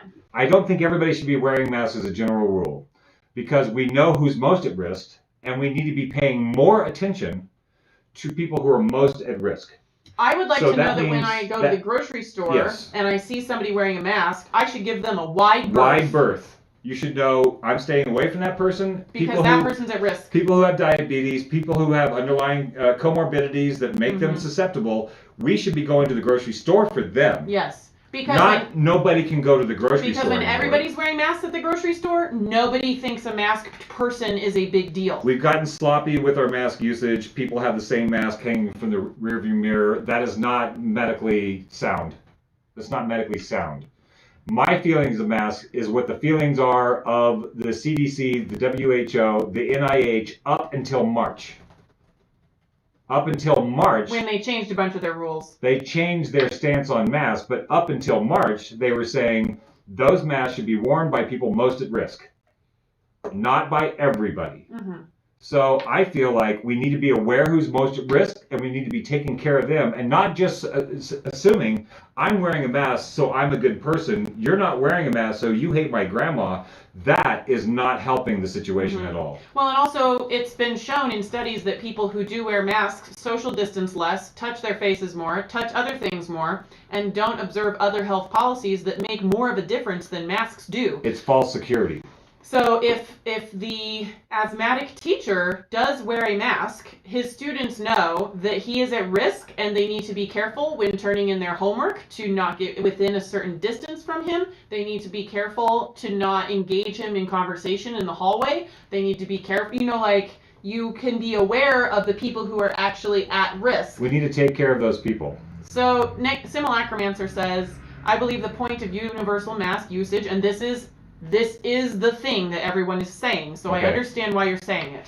I believe the point of universal mask usage is to prevent the wearer, who may be an asymptomatic individual, from spreading the virus via droplets to an at-risk individual. The mask is worn not to protect the individual wearer, but to protect those around them. I am very familiar with that perspective. I think here's the tea. We got to get real with some individual sovereignty here. Mhm. If you have lupus, unfortunately, the world is not very safe for you right now, according to the mainstream science about SARS-CoV-2. Does that mean that the 87% of the rest of the population who are perfectly safe should have to take measures to protect you? And that's a really shitty thing to say, and it makes people think that you're a heartless bastard, but I'm not a heartless bastard because I have at-risk loved ones. Yes. I think the person with lupus should take all necessary steps to protect themselves. They should be donated a grocery shopping service by their immediate family or community. They should be able to visit with loved ones outside in a park where there's good ventilation. And they should be sure to not put themselves in situations that are going to be dangerous for them, and that sucks. And I understand why those people want everybody else to mask up and wait for a vaccine. So I had a conversation with a teacher in Bahrain, and he said, I have asthma, and we should all be wearing masks because I have to teach my students, and I can get it from my students. So I'm saying, your students are not at significant risk. Mm-mm. So the 80 kids that you interact with are at the lowest end of risk. Don't get to play on the toys. Don't get to play ball with each other. Have to stand outside at 6 foot Have to distances do with Zoom masks meetings, right. on. So that you, one person with asthma, Mhm. can feel safe. That This seems tremendously selfish. This is a cost-benefit analysis, and it would seem that it would be more sensible for the at-risk school teacher to zoom into the classroom Yes. so that the children can have a real life. That seems evidence is supporting that those folks are not at risk. Mm-hmm. This is why the one-size-fits-all thing and the politicizing Of the one-size-fits-all. of the one-size-fits-all is really dangerous. And if you are going to go and visit your aunt with lupus, you should encourage the situation to be a visit outside or in a large, well-ventilated room. And I would think that if you were going to go visit your aunt with lupus, you would wear a mask. Yeah, you But need that to doesn't take care of mean you those need people. to wear a mask everywhere else. Right. There is an Especially if article. masks work how they're supposed to work. This is an article that we shared on one of the shows that made everybody mad, and why we're no longer at the radio station. It's from the American Institute for Economic Research. This is a very dry economic newspaper. Which a lot of people think if you're bringing money into it, you're a heartless bastard. Why do you hate? Yeah. So this article is saying that as the evidence comes forward, lockdowns and mask mandates appear that they do not lead to reduced COVID transmission rates or deaths. So Anthony Fauci said nobody should wear masks unless you're sick. And then he said, Wait! okay, everybody should wear masks. And then they said, how do you reverse that? He goes, it might, it'll make people feel better. So Anthony Fauci himself said wearing masks is something that people can do to feel like they're protecting themselves, but the evidence is not supporting that. They're finding that people who wear masks and lockdowns are not significantly reducing transmission rates, Mm-hmm. and that it is more of a psychological benefit than others. So I get the idea. If I'm not going to go spitting on my people Mm-mm. who are at risk. I think that's common courtesy. Yeah. To not spit on people in general. So I think this is not a medical mask. But it does keep droplets from going away from you. If I'm going through a grocery store, I'm happy to do this. Because if I decide to get excited and say something with a lot of P's in the words, I might get it on A somebody. lot of spittle. I'm aware of my hard consonants now. Yeah. So if I'm around people, I'm definitely going to do this. I think social distancing is a good idea. I think the idea of wearing a mask around people who are at risk is a great idea. Mm-hmm. I think walking down the street and walking your dog when there's nobody around you, I don't think you should be wearing a mask if you're not sick. And not just because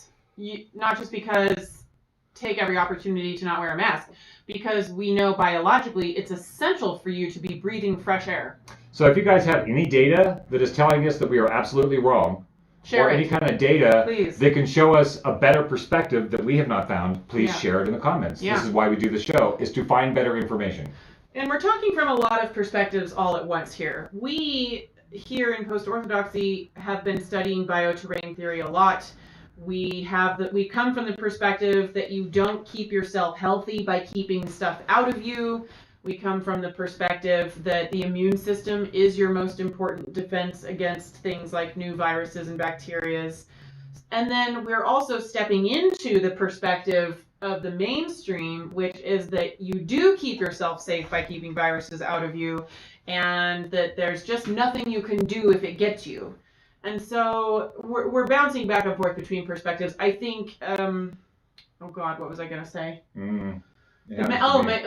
So I think what a lot of my more dogmatic Democrat friends on KBMF thought of as me dissing mask mandates was my frustration with the hypocrisy and the inconsistency of usage. I come from a dogmatic religion where we thought that every word in the Bible was the holy written word of God and completely accurate into itself and not inconsistent at all. And we had studied multiple books and conferences and lectures to prove those points.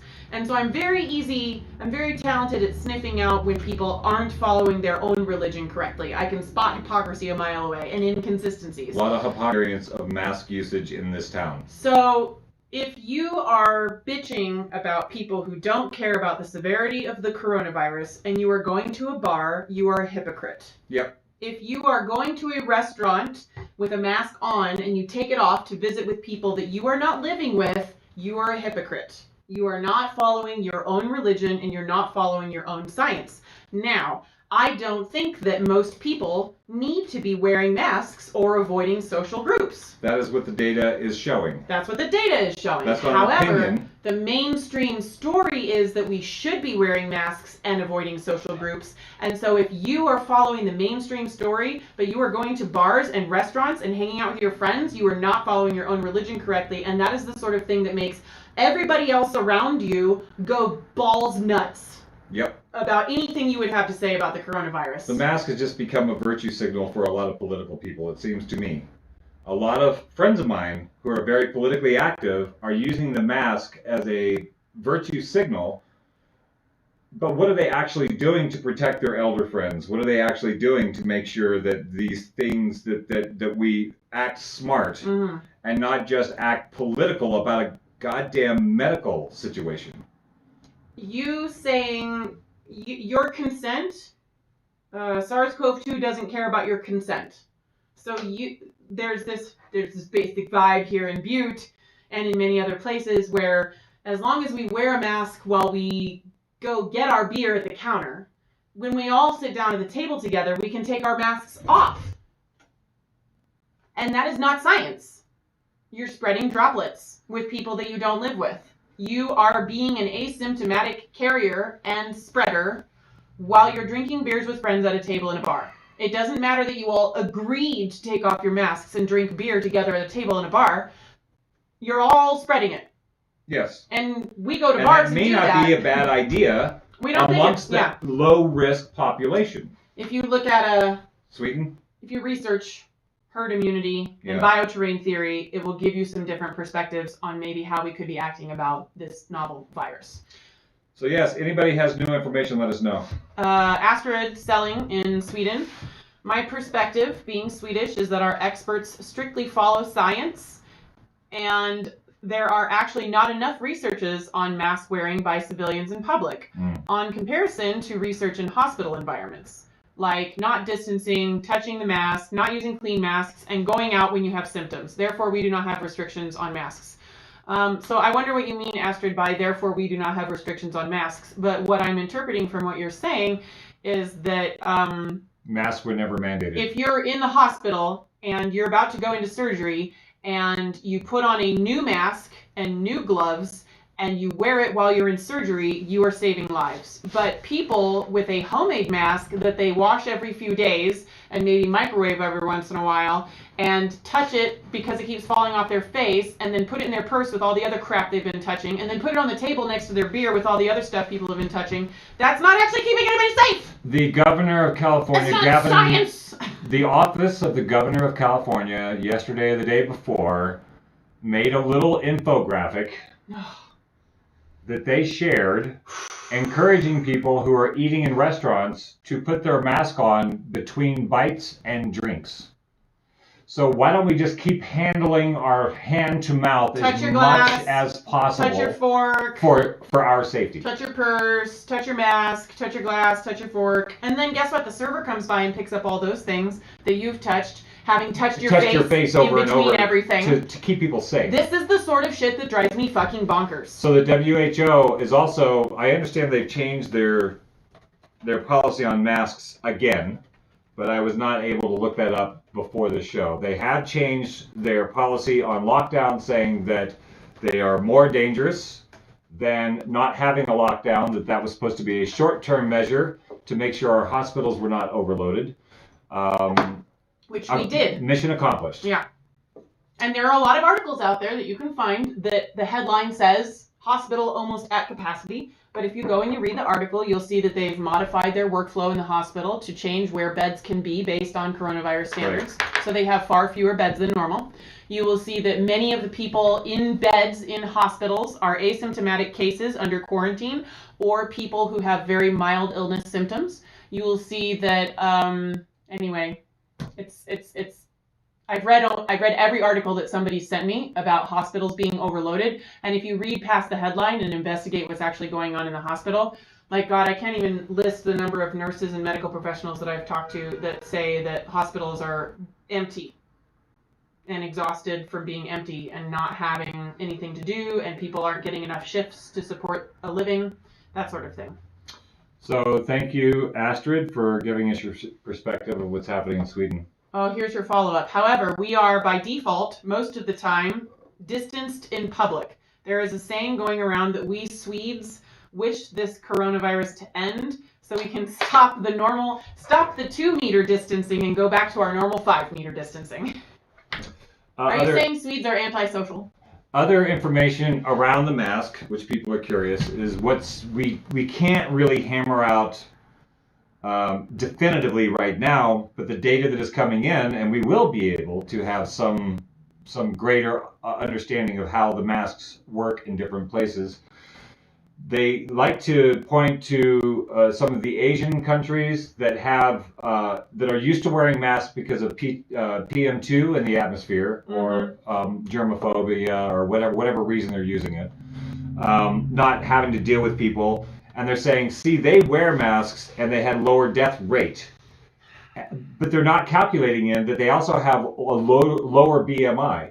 They have a lower BMI? Body mass index. They're not as overweight. They're not as unhealthy. So you can't just say they wore masks and so they didn't get the disease, because if they didn't wear those masks, they still may not get the disease because they're not morbidly obese like so many Americans are. 40% of the U.S. is obese, and that's not a commentary on whether or not all bodies are beautiful or whether or not somebody can be medically obese and healthy, but we are talking about the strain that being obese puts on an immune system medically and scientifically, and that in Japan, we have to look at more than just whether they were wearing masks, because there are many other factors in place.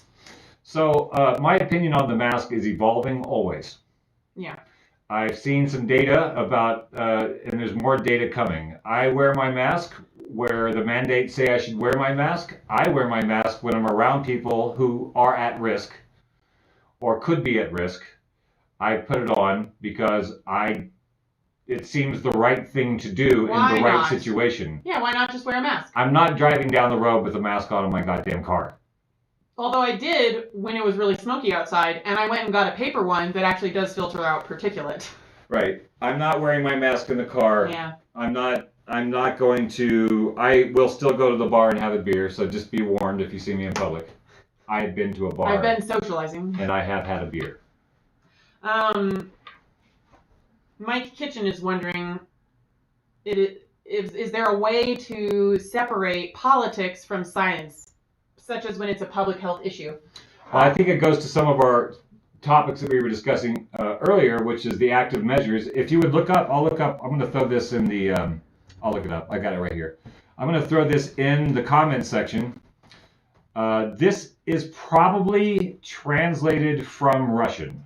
Oh, great. So even though it's Wikipedia, so it's a little clunky, but it is the KGB tactic called active measures, which is something that, oh God, I did that stupid thing where it's the giant. Oh my goodness. All right, well, too late. All People right. can still click on it. Active measures. So the idea of active measures is destabilizing people's perceptions and demoralizing populations so they feel disempowered and have no say.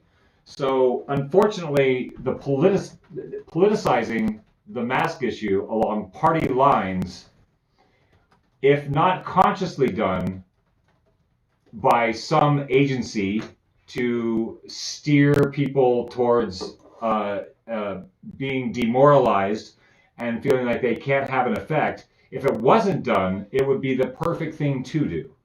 Because we have politicized a medical issue, which means we're not thinking.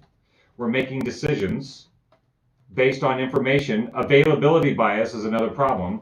Is your information from availability bias? Are you biased just because that's the most thing you heard? Do you have a bias because that's the popular perspective? That's availability. You've heard it the most, so you think It it's must more be the true because you thing. hear it a lot. There's other information out there that might be more accurate that isn't as available. We were bucking availability bias around SARS-CoV-2 and were banned from the radio station for doing that. Mm-hmm. Now I feel pretty good that WHO has come out and bolstered some early data that we were showing, saying that lockdowns are not helping us, and actually they may have caused more harm than good. And we won't know all of those numbers for the next couple of years, unfortunately. The WHO said it's going to be devastating. Yeah.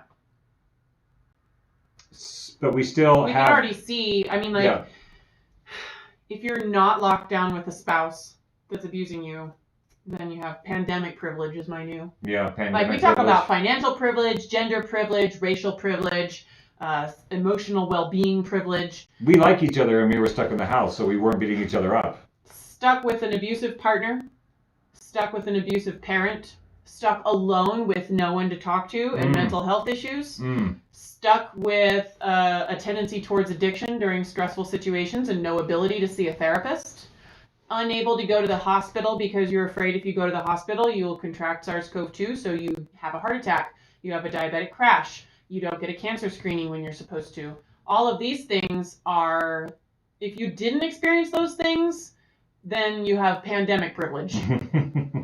And there are a lot of people in the country, there's a large group of people in the U.S. who have not really suffered the lockdown very much. Right. They were able to get on unemployment or just work from home. You know, they had to be transition. around their kids more than they wanted to, but they're still not super suffering because they've got food and shelter and a partner who's not beating them. That's privilege. And that's not what most of the country experienced during the lockdown, which is why we've been talking about the lockdown so much. And our super Democrat friends keep trying to say that we're talking about masks. If it was just masks, fuck yeah. Why not just fucking wear a fucking mask? Why not? But it's not just about the masks. It's about the effects that lockdowns are having on people psychologically and financially. Poverty, homelessness, starvation. I'm going to start sharing some things that we share very often. And I think as we started the show talking about the Cloward Piven strategy and the tragedy or strategy of tension, I was building towards the idea of going back to the World Economic Forum and the Great Reset. The World Economic Forum has written a book. The leader of the World Economic Forum in 2016 published a book called The Great Reset, which was about the Fourth Industrial Revolution, which is transforming society and blurring worlds between the biological and the technological, changing everything that we do. It's about the Internet of Things. It's about 5G. It's about interconnectivity and how it's going to change the world. And that is being, It's happening. It's happening. You can watch the trailer. You're not voting for it. No. The Fourth Industrial Revolution, I don't know if I have that video, but maybe you can find it. You can look up the Fourth Industrial Revolution. I'll pull it up. And look at their little glossy video about the world that is being created right now. That is not being voted on in this election. That is being done in Davos by the World Economic Forum and who they call global stakeholders. The global stakeholders are redefining reality. Am I a global stakeholder? I don't think so. Is the president a global stakeholder? I don't know if he's just a guy who plays the markets or if he's an actual global stakeholder. You know, we could go actually look up who is in the UN. Like Emma Watson is a UN member. Yeah. Greta Thunberg, isn't she a UN member at this point too? I don't know. I know. Like Emma Watson, who played Hermione Granger, is a UN member that has been campaigning for women's rights, I think, or something, or ending violence against women or something. But you can find a list of who is making policy for the planet in the UN. But I haven't been able to find a list of who's making policy for the planet. For the planet in the Economic Forum, the World Economic Forum. Well, the World Economic Forum has a website. They're talking about the Great Reset. They have glossy videos about the new Industrial Revolution, and I just posted their 200-layer map on their strategic intelligence page on COVID-19 and how COVID-19 is going to help them make the Great Reset happen. So getting rid of paper money, coin money, and just having digital currency where everything is tracked. Everything is tracked. Everything is on the Internet of Things. We have to transform energy policy. We have to transform education. These are all what they're interested in. So this idea of tracking students in a decentralized education system versus the industrial education system that we're still using the Industrial Revolution's education system. Yeah. They're saying maybe we should be in the information revolution education system. Yeah. So a lot of the things that they're proposing are things that need to change, but I'm not sure if their idea of the change is going to be the best one for us, and that's why I'm watching closely what's happening at the World Economic Forum and finding out what the Fourth Industrial Revolution looks like. These are social strategies that are being implemented that you did not vote for.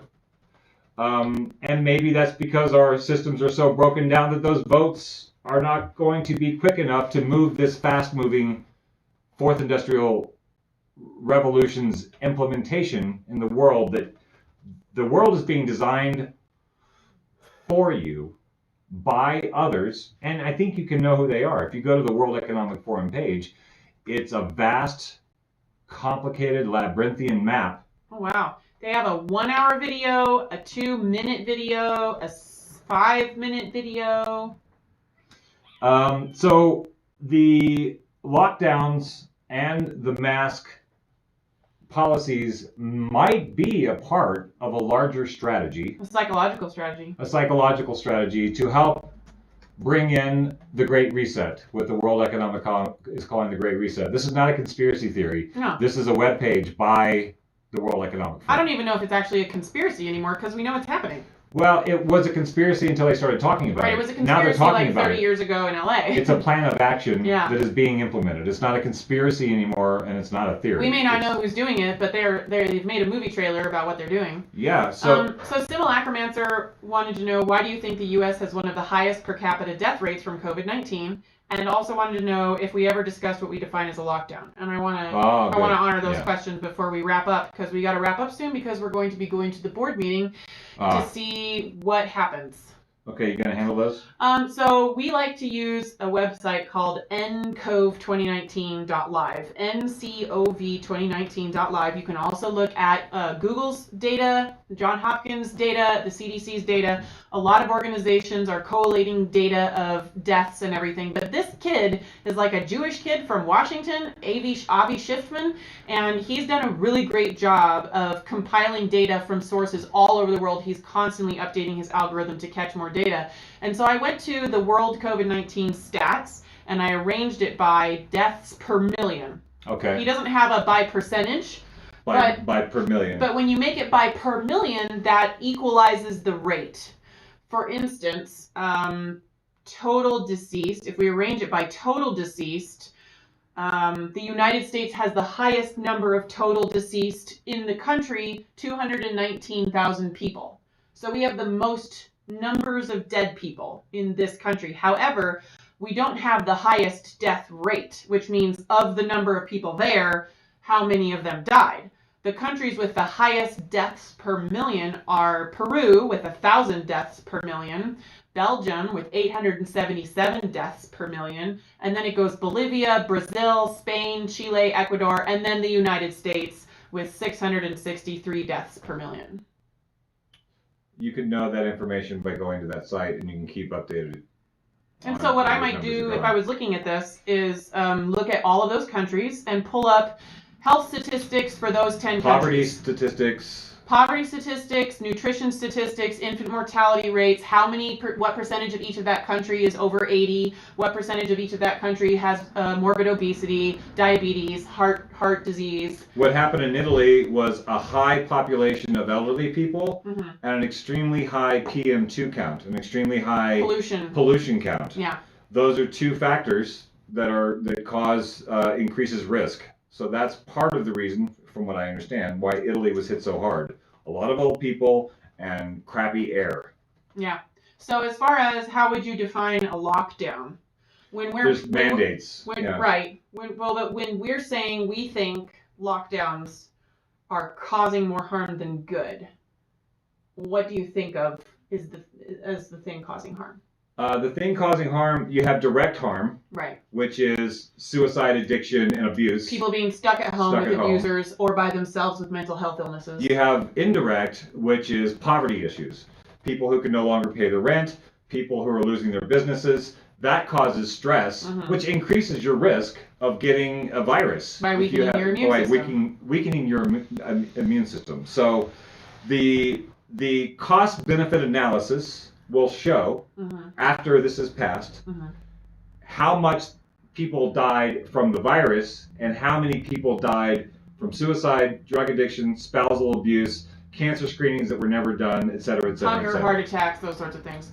The data is moving towards saying that the lockdown mandates, and those mandates mean that we can't go to the club anymore, we can't go to the bar anymore, we can't go to the restaurant. That means the restaurant is suffering, the bar is suffering, the sports, the camaraderie that you get from sports gaming, birthday parties, people being able to see each other, elderly people getting able to be their grandbabies. Human touch is really important. They're also talking about long-term nutritional problems that are being developed in children right now because they're stuck in homes where they don't have enough food because they can't go to school and get fed by the school program. They're also talking about long-term educational loss, like the amount of educational loss that we're experiencing in this year. They say is going to have astronomical effects on the next couple of generations. And they're not generations like you and your kid, but generations are very much closer together now. So like the 19-year-olds and the 12-year-olds and the 3-year-olds. And that group of people is losing so much education right now that it's going to have long-term detrimental effects on society. I think another effect is that there's going to be a whole porn culture around the mask. So people who are not necessarily detrimental. People who are afraid of doing porn because people might recognize them. There's a whole niche of masked porn. There are going to be more people going into that. More people could be making money, having a good time with their spouse. Probably a lot more autoerotic asphyxiation, unfortunately. Yeah, there's going to be a lot of masked porn in the next generation coming up, and I don't know if that's good or bad. Something that happens. Oh, guys, thank you so much for participating. Your comments and questions are what keep us sharp and on our toes, and that's why we have these live streams. We're not just here to mutually masturbate, as some of our friends have said in the past. But now that we're not on the radio, that might be an option. Maybe not on Facebook. Not on Facebook. Okay, so there is, we appreciate people tuning in and participating in today's show. If you have not liked and followed the Post-Orthodoxy Facebook page, please, it makes such a big difference for us. we are making content all week long. We share articles and links and infographics. And we will be doing more than a weekly show. So we are on a push to get our real studio set up. We appreciate everybody listening that has helped fund that studio. If you are interested in supporting this kind of community media, community interactive media, where you can be a part of the information exchange, please support our GoFundMe page. And please follow us, subscribe to us on YouTube. If you have a Google account, you can subscribe to us on YouTube. Right now, we can't say youtube.com/postorthodoxy because you have to have 1,000 subscribers before you can change your URL to be a specific URL. So if we can get to 1,000 subscribers, then we can be super legit and snag our URL. We are going to go to the Banff board meeting in an hour. It's at the Carpenters Union Hall in Uptown Butte. 156. If you're a member, I think Granite. you should show up. I think people should be concerned about the future of the organization. I think the community should probably be most concerned that the station manager issued a gag order, which means that now you don't know when you're listening to KBMF if that's the whole story, because who knows what other gag orders the station manager or future station managers are going to issue, which prevents DJs from telling you that KBMF has limited their content. Limited them from telling you something. Right. That's what I think the community should be most whacked out about. I think it's an important issue. So, anyway. Thanks for playing today. We appreciate you guys. We're going to be doing more of this. Yeah, the election is coming up. Yeah, stay tuned. Thanks for liking and following our page. And if you can afford a few bucks on our GoFundMe, this is my last pitch. Thank you. It'll make a big difference, guys. Help us help Start you. sharing your political election source letters.